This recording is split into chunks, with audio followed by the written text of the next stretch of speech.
ஏய் மீனா, எங்கடி இருக்க? அம்மா வாமா, நீ அடுத்த வாரம் தானே வரேன்னு சொன்ன. அடிப்பாவி, ஏண்டி வேகாத வெயில்ல அம்மா வீட்டுக்கு வந்திருக்காளே, வாமான்னு ஒரு வார்த்தை கூப்பிடாம எதுக்கு வந்திருக்கேன்னு கேக்குறிய? நீ எல்லாம் ஒரு பொண்ணா? இது உனக்கு கொஞ்சம் கூட நல்லாவே இல்லடி. ஐயோ அம்மா, நான் அந்த அர்த்தத்துல கேட்கல. சரி ஒரு நிமிஷம் இரு. சப்பா என்ன வெயிலு, என்ன வெயிலு. இந்தா தனியே குடி. குடிடி.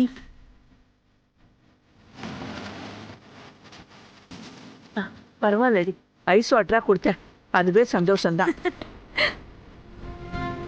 ஆதி தம்பி வாங்க, நல்லா இருக்கீங்களா? நல்லா இருக்கேம்மா. நீங்க எப்போ வந்தீங்க? இப்பதான் வந்தேன். பாரதி,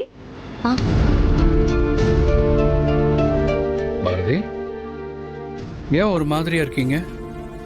ஏதாவது பிரச்சனையா? ஆமா சார், என் ஹஸ்பண்டோட உயிருக்கு ஆபத்து வர மாதிரி என் மைண்ட்ல கண்டினியூஸா ஒரு பயம் வந்துகிட்டே இருக்கு. அத என்னால அவாய்ட் பண்ணவே முடியல.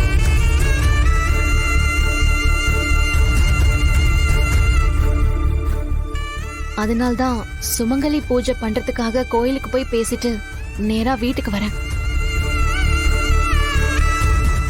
ஏய், இது என்னடி கூத்தா இருக்கு?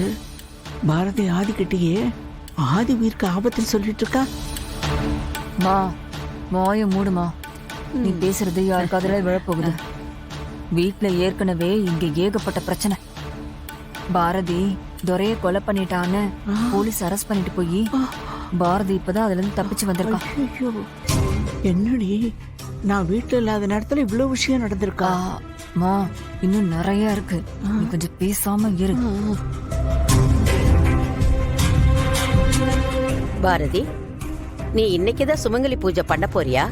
ஆமாமா, சாயந்தரம் 5 மணிக்கு கோயில்ல நடக்க போற பூஜையில 9 சுமங்கலிகளை வர வச்சு அவங்களுக்கு புடவை தாம்பூலம் கொடுக்கறது மட்டும் இல்லாம 100 தேங்காய் உடைச்சு நேர்த்தி கடன் செய்யறதாவும் வேண்டிக்கிட்டேன். அப்படியா? நல்ல விஷயம்தான். சுமங்கலி பூஜை பண்ணுனா அத பண்றவங்களுக்கு மாங்கல்ய பலம் அதிகமாகும்.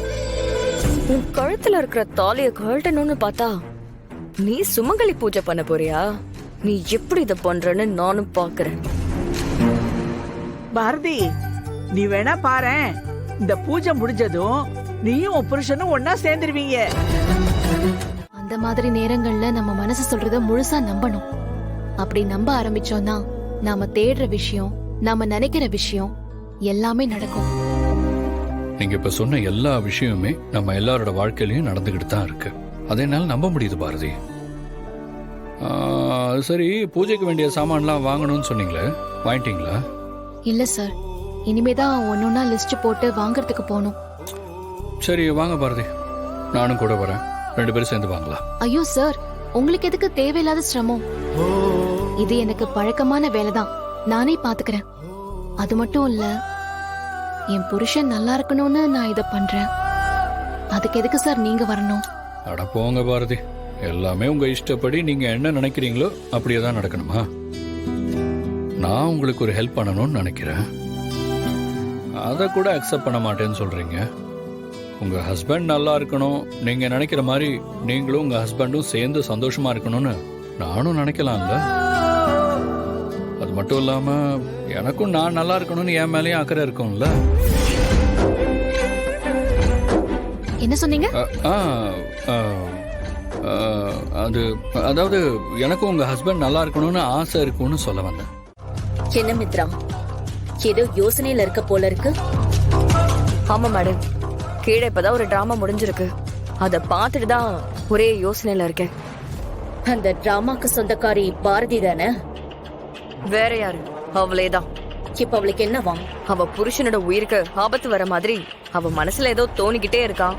கரெக்ட் தானே? அப்புறம் அதனால கோவிலுக்கு போய் சாயங்காலம் சுமங்கலி பூஜை பண்றதுக்கு ஏதோ ஏற்பாடெல்லாம் பண்ணிட்டு வந்திருக்காளாம். பாரதி சொன்னதை கேட்டதும் எங்க பாட்டி பூஜைக்கு வரணும் அவகிட்ட சொல்லிட்டாங்க. அதை விட அவ என்னமோ பண்ணி நமக்கு அதெல்லாம் முக்கியம் இல்ல. உன் கழுத்துல ஆதி தாலி கட்டணும். நீ சட்டப்படி ஆதியோட மனைவி ஆனா மட்டும்தான் நம்ம நினைச்ச விஷயம் எல்லாம் கரெக்டா நடக்கும். பட் மேடம், பாரதியோட கழுத்துல இருக்கிற தாலி ஆதி கட்டின தாலி. அவ கழுத்துல இருந்து அது இறங்கணும். அப்பதான் ஏன் கழுத்துல தாலி ஏறும்.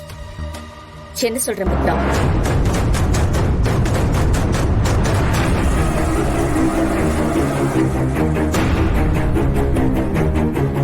நீங்க கல்யாணம் பண்ணிக்கணும்னு நினைக்கிறவரு கட்டுன தாலி அந்த பொண்ணோட கழுத்துல இருக்கிற வரைக்கும் உங்க கழுத்துல தாலி ஏறுறது நடக்கவே நடக்காது.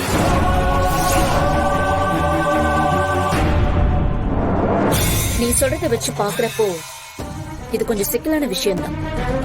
சரி மித்ரா, ஆனா நீ இத நம்புறியா? ஆரம்பத்துல நானும் இதெல்லாம் உங்களை மாதிரி நம்பல மேடம். பட் நடக்கிறதெல்லாம் பார்த்தா இதெல்லாம் உண்மையா இருக்குமோன்னு எனக்கு தோணுது. என்னோட கல்யாணமும் தள்ளி போறதுக்கு அதுதான் முக்கியமான காரணமா இருக்கிறதுக்கும் நிறைய சான்ஸ் இருக்கு. ஆமா மேடம், முதல்ல மித்ரா இந்த விஷயத்தை பத்தி என்கிட்ட சொன்னப்போ நானும் அப்படிலாம் நடக்கிறதுக்கு வாய்ப்பே இல்லைன்னு தான் மித்ரா கிட்ட சொன்னேன். ஆனா இப்ப நானே அதெல்லாம் உண்மையா இருக்குமோன்னு நம்புற மாதிரி நடக்கிறதெல்லாம் அப்படிதானே இருக்கு. அதனாலதான் பாரதியோட கழுத்துல இருந்து தாலியை கழட்டுறதுக்கு நான் ஒரு சம்பவம் பண்ணலான்னு பிளான் பண்ணிருக்கேன். என்ன பண்ண போற? செயின் அறுக்கிறதுல கில்லியா இருக்கிற ஆளுங்களை விட்டு பாரதியோட தாலிய அறுக்க வைக்க போறேன். இது ரொம்ப சிம்பிளான விஷயம்தான்.